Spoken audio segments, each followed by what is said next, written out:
What's up, Heat fans? Ernest here, back with another Miami Heat Talk video. Hope everybody's having a blessed and great day. Off we go on another Miami Heat Talk adventure.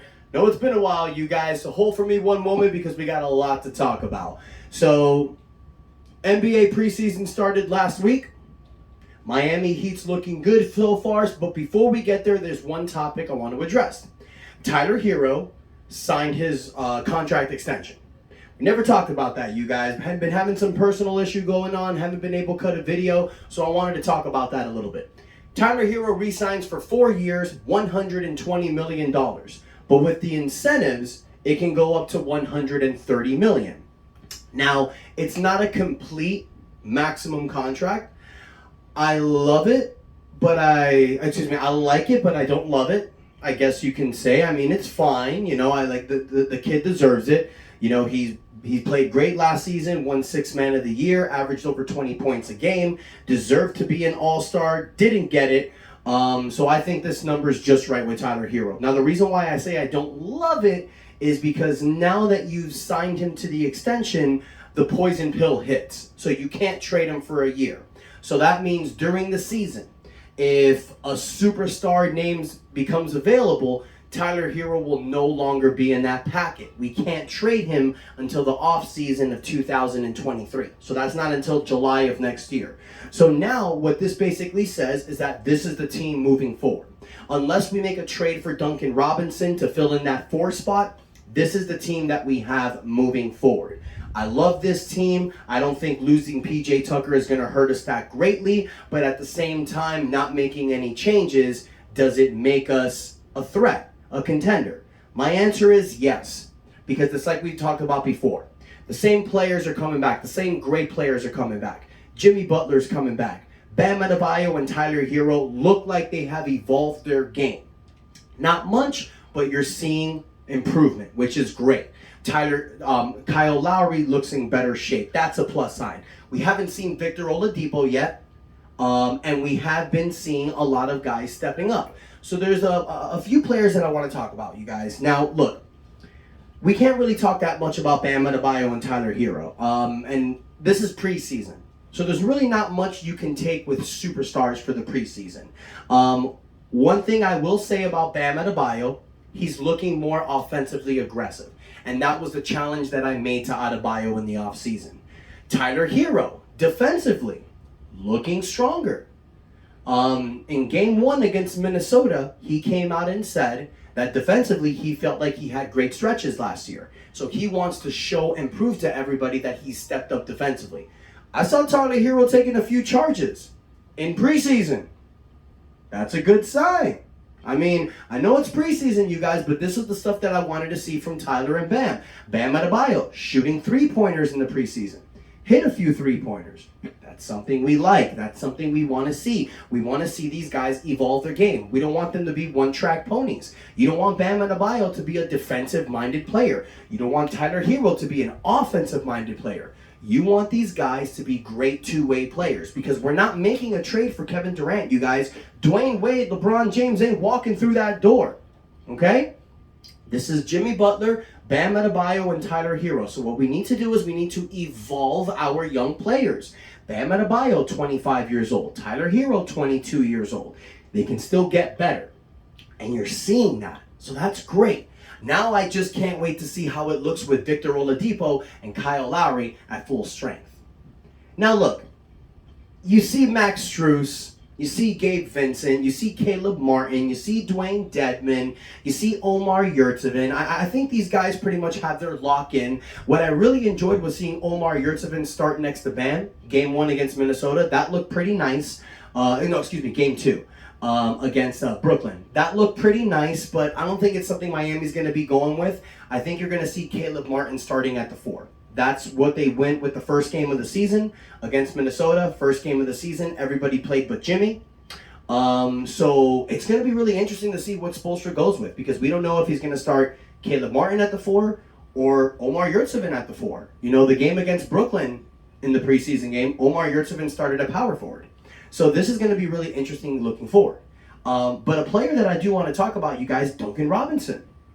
Duncan Robinson The last game against Memphis on Saturday, dude hit 29 points with 5 threes. We're seeing Duncan evolve. We're seeing his confidence getting better. We're seeing that swag improve to 2020, 2021 Duncan. That's what I want to see for 2 reasons. One, you step up like that, you're going to get your role back. Maybe not starting, obviously, but you're going to get a nice bench role. Another reason that's good, trade value.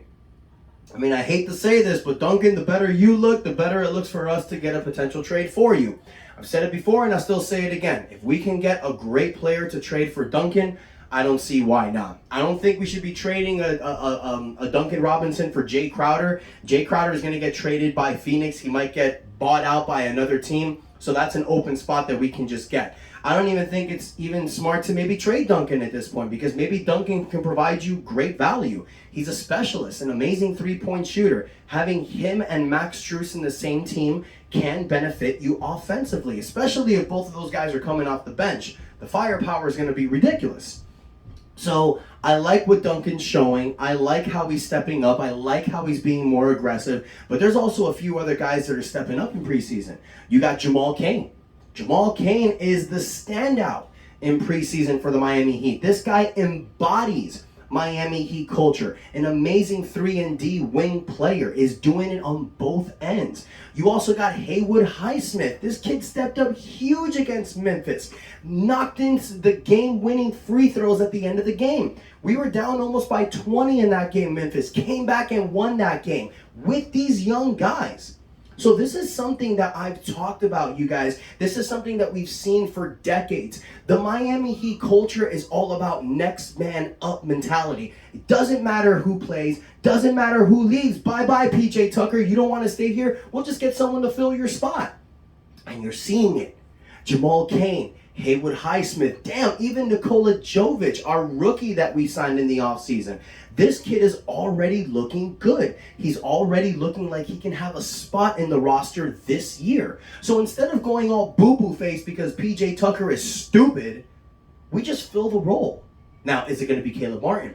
Is it going to be Omar Yurtseven? Is it going to be Haywood Highsmith? Is it going to be this kid, Jamal Cain, who's stepping in? Jamal Cain, I believe he's like 6'6", 6'7". He can play the 4 position as well. You know, the kid looks good next to Bam. Now, look, we're going to have a lot of options.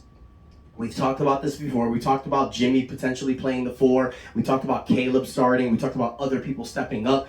This is going to be a matchup situation, you guys, and that's why you're seeing different lineups coming in. That's the greatness of Erik Spoelstra. That's how amazing coach we have, you guys. He's the best coach in the NBA. He will figure this out. But Miami are going to have options in the trade market. So it's going to be really interesting seeing what we're going to be doing moving forward, you guys. We're 2-1 right now. We got a game tonight against Houston. I'll be watching that one to see who else steps up. But look for other guys too, like Drew Smith, Marcus Garrett. There's a lot. That kid, Drew Smith, I like that kid. You know, he embodies Miami Heat culture. Kid plays great defense, can hit a great shot, can find the open man in the pass lane. I'm loving him. Marcus Garrett's defense is incredible. Orlando Robinson has been giving some good minutes. So this 20-man roster in preseason, you're seeing a lot of guys step up. So it's going to be really hard for Spoelstra to make the decision to bring it down to 15. Now, I'm saying it right now, Jamal Cain should definitely get a spot.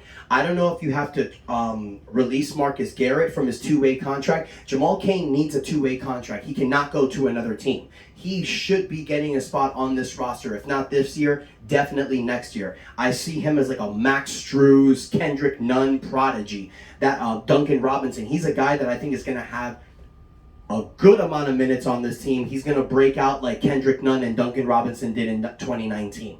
That's how I see this Jamal Cain. We got a diamond in the rough there. I'm loving Orlando Robinson. He's looking good too. I'm loving Nikola Jovic as well. This team, guys, we produce great players. We produce this culture-minded, dog-like mentality players. You're seeing it. This goes all the way back, you guys, from Keith Askins in the 90s, Udonis Haslem. This goes all the way back. Miami Heat always finds these diamonds, these gems, okay? Now, the next thing I want to talk about, and the last thing that I want to talk about is who's the MVP so far this preseason? I've mentioned his name a few times, and I'll say it.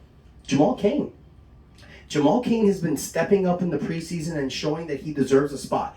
In 3 games, the dude's averaged 12 points, 6 rebounds, 2 assists, 2.5 steals, 53% on field goal shooting, and 44% beyond the three-point line. Against Brooklyn, he had 15 points in just 2 dribbles. That's Klay Thompson style. Now look, it's preseason, but still, that's insane. Also, Duncan Robinson, I gotta give him credit as an MVP for the preseason. Dude's averaging 15 points a game, 2 rebounds, 2 assists, but that's Duncan. Now, 36% beyond the three-point line sucks, but he's hitting 3 a game, so he's shooting a lot. I like to see that. I want Duncan to be more aggressive and to start shooting. You gotta get your field goals up though, homie. 41% sucks donkey dick, I don't know. But I'm loving the confidence. Keep going, Duncan. Don't lose your spot. Fight for it. I want to see that. You're seeing that. Nikola Jovic is another guy who's having a really good preseason. 9 points, 3 rebounds, 3 assists, a steal, a block, 40% beyond the three-point line. I think he's ready. I think he's ready for a spot. And when his number's called upon, he's going to do some work, you guys. So I want to hear from you guys. Let me know what you think from the preseason so far. Let me also know, do you think this is a 9-team lineup, or do you think we should maybe go 10 deep? I know Spoelstra usually likes to go 8 to 9 players. So I want to know from you guys, who do you think is the best 9 to 10 players we have to play in the rotation? I know it's a lot to ask, but I want to hear from you guys. Thank you so much for the love. Thank you so much for the support, you guys. Thank you for the comments. I'll be getting back to you guys as quick as I can. Sorry so much for the long gap in videos, you guys. Not a lot to talk about, and family's been going through some stuff for the last few weeks. But I love you guys. I'm here to report as much as I can. And until next time, your boy Ernest out, and that's enough said.